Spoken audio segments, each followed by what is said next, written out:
大家好，歡迎返嚟澳洲阿 Man 嘅娛樂頻道。今日咧，我想同大家探討一個好有趣嘅假設性問題，就係如果葉明熙 Gigi 當初唔係留喺香港，而係喺中國內地全力發展佢嘅歌唱事業，咁佢今日會係點呢？嗱，我哋成日聽到內地市場好大，機會好多，但係咪真係適合每一個歌手？尤其是係好似 Gigi 咁，唔太擅長交際，專注響音樂嘅本身嘅歌手呢？為咗解答呢個問題，我會用另外一位同 Gigi 好多相似之處嘅內地歌手單依純作為主要嘅對比對象。兩位都係選秀冠軍出身，都係00後，都擁有超越年齡嘅唱功。歌路相似，唱功相似，但係佢哋嘅發展路徑、遇到嘅挑戰同埋而家嘅狀況，可以話係天淵之別。嗱，我會喺呢條片入面深入剖析中國娛樂圈嘅奇怪現象、藝人要面對嘅壓力、市場嘅扭曲、粉絲文化嘅黑暗面，然後用單依純同其他內地藝人嘅真實案例，同而家香港嘅葉明熙做一個全面對比。最後我會得到一個結論。好，喺我開始之前，請點讚、分享、訂閱、開埋小鈴鐺。好啦，我而家開始。嗱，首先我哋要了解中國娛樂圈嘅本質。好多香港觀眾未必清楚，內地娛樂圈嘅運作模式同香港有好大分別。2025年，趙露思嘅《我不幹了》同楊冪15年前有本事就殺了我嘅博文同時登上熱搜，揭開咗娛樂圈光鮮表面下邊嘅殘酷現實。藝人不過係資本流水線上嘅商品，被透支健康、情感甚至人格。合約嘅捆綁、天價嘅違約金、24小時嘅連續行程、輿論操控，呢一套純化嘅體系下，連一線嘅明星都難逃工具化嘅命運。趙露思晒出抑鬱診斷書，控訴公司拿捏藝人嘅健康同埋尊嚴。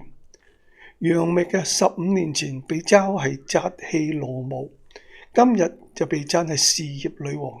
呢啲嘅評價嘅反轉，啱啱暴露咗行業嘅雙重標準。第二，粉絲被資本剝削，藝人夾喺中間。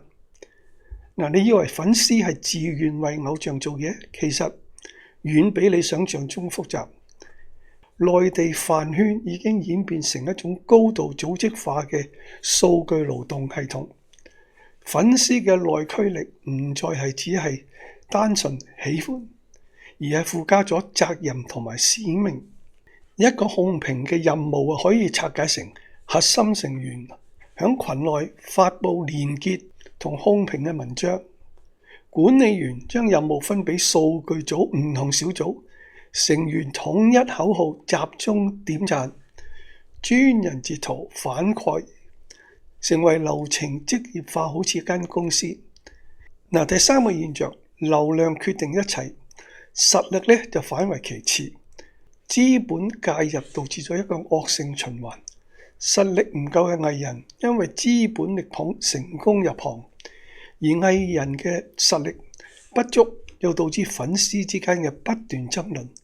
呢啲爭論本身而成為資本賺錢嘅資產。呢個循環令到內地娛樂圈不斷出現流量明星，但呢啲人嘅出現嚴重影響咗行業嘅環境，亦都拉低咗作品嘅質量。簡單嚟講，喺內地你紅唔紅唔係取決你唱得有幾好，而係取決於你背後嘅資本有幾大，你嘅粉絲數據有幾靚。好啦，第二部分我哋睇下單依純呢個案例啊。佢才華洋溢，但係身不由己。單依純同 Gigi 有好多相似之處。2020年中國好聲音年度總冠軍，佢當年只有18歲，憑住一首永不失聯的愛一夜爆紅，被譽為天籟之音。但係佢嘅事業發展唔係一帆風順，最近佢嘅大風波就係2026年3月底嘅李白侵權事件。單依純喺巡迴演唱會上面翻唱李榮浩嘅李白，仲擅自改編成為電音風格，將歌詞加入王者榮耀嘅術語，我本是輔助，今晚來打野，同埋不斷重複嘅魔性念白，如何呢？又能怎？問題係李榮浩已經明確而且客氣咁拒絕咗佢嘅授權申請。佢喺微博公開指控單依純強行侵權，仲貼出中國音樂著作權協會嘅未授權文件。4連質問請問你用什麼立場、什麼權利、什麼角度、什麼心態演唱？單依純最終要凌晨發表長文道歉，承認自己係未有親自核查授權文件，願意承擔全額版權使用費同埋賠償。雖然李榮浩最終話唔需要賠償同埋暫不追究，但事件對單依純嘅專業形象已經造成傷害。呢件事反映咗咩呢？第一，內地演唱圈嘅版權意識仲係好薄弱。單依純主辦單位竟然在未接獲授權環境下就安排演唱，而單依純作為歌手竟然要親自核實。官媒嘅評論指出，尊重版權唔係只靠情懷同埋道歉，更加唔係如何呢？又能怎？第二啦，歌手嘅自主權極低。單依純喺道歉聲明中提到，佢事後先至知道主辦方未獲授權。呢個說明咗乜嘢？說明喺內地嘅演出體系入邊，歌手好多時只係被安排嘅角色，版權呢啲嘅專業事務根本唔到佢話事。出事之後，責任就要由歌手孭。第三，輿論壓力巨大。事件曝光之後咧，單依純嘅巡演主辦方要宣佈後續場次開放限時免費退票。呢種道歉加退票嘅組合拳，對一個歌手嘅聲譽同收入都係重大嘅打擊。好啦，如果支持喺內地發展，會發生咩事呢？情景一，被逼簽賣新契。支持咧係香港嘅合約模式係點？佢而家以個人工作室、然後工作室嘅形式同 Sony Music 合作，被 CEO 叫做嚴老闆。換句話，佢係佢自己老闆，有權決定自己嘅音樂方向、合作對象、工作量。但係如果佢喺內地發展，好大機會要簽一間大型經紀公司。而內地嘅經紀合約好多時被形容為賣身契，公司掌握晒你嘅行程、作品、形象，甚至私人生活。趙老師控訴公司拿捏藝人嘅健康同埋尊嚴，更響直播中揭露公司扣起超過200萬人民幣，拒絕歸還工作室營運權。呢啲唔係個別案例，而係行業常態。好啦，情景二，支持可能會被逼做流量機器。支持嘅性格我哋都知，唔係好擅長社交。佢曾經喺訪問中講過，自己有選擇困難症，想法有時會飄忽，時快時慢。喺內地嘅流量體系裏邊呢種性格可能係致命傷。因為內地藝人唔單止要唱歌，仲要持續響社交嘅媒體發帖，維持熱度，參加綜藝節目，刷臉，同粉絲保持親密互動，接受各種數據任務，譬如打榜、控評、反黑、飯圈呢個數據勞動已經成為粉絲嘅日常。全部有標準化嘅流程，而藝人本身亦都俾呢個體系綁架，一個藝人嘅商業價值唔係取決於佢嘅作品質素，而係取決佢嘅超話排名、脫水數據。Gigi 咧喺香港可以做返自己，專注音樂，得閒畫下壁畫，分享下生活。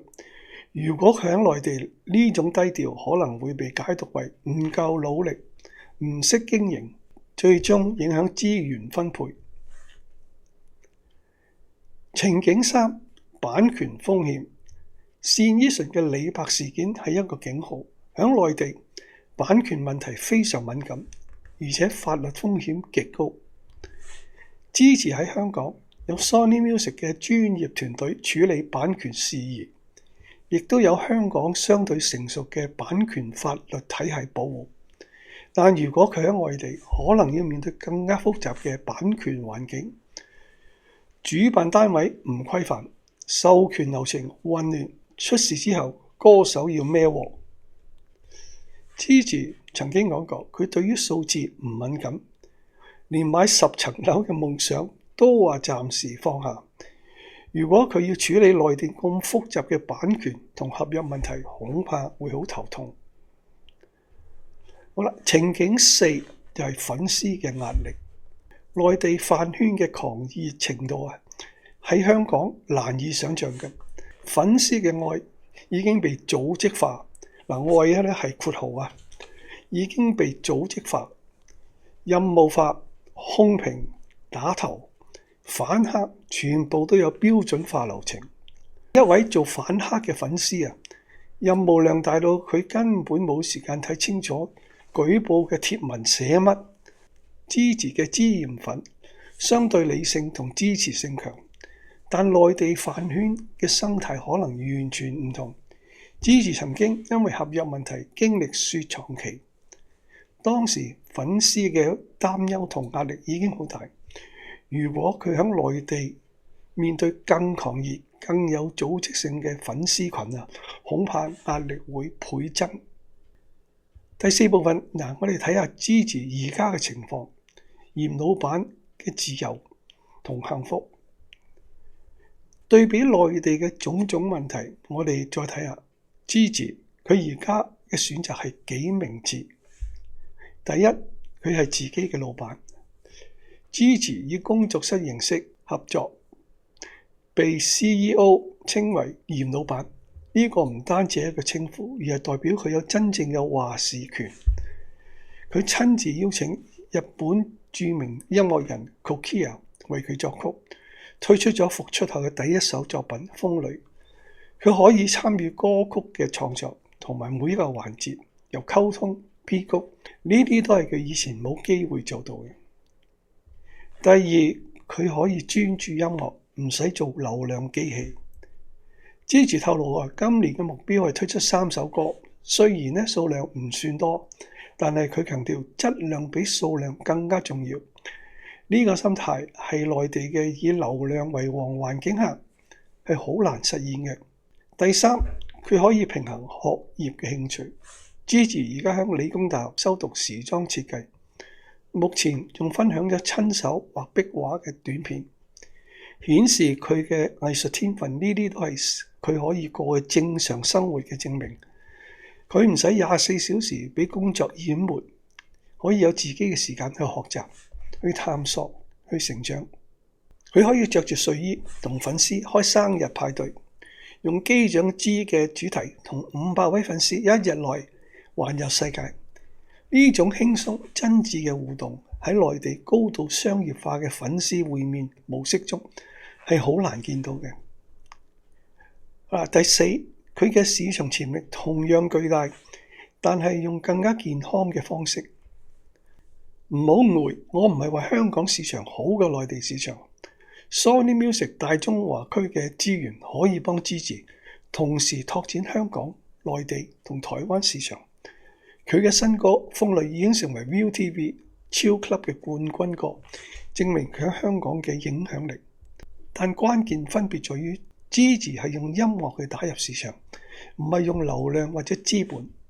佢嘅成功建基於佢嘅實力同獨特性，唔係背後嘅資本操作。最後結論，我哋應該慶幸支持行啱咗路。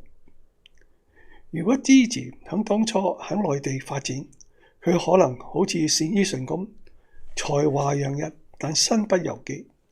佢可能要面對被資本商品化，失去創作自主權，被迫成為流量機器，24小時維持熱度，承受飯圈嘅狂熱壓力同網絡暴力，面對複雜嘅版權風險同法律問題，喺出事後仲要孭晒所有鑊。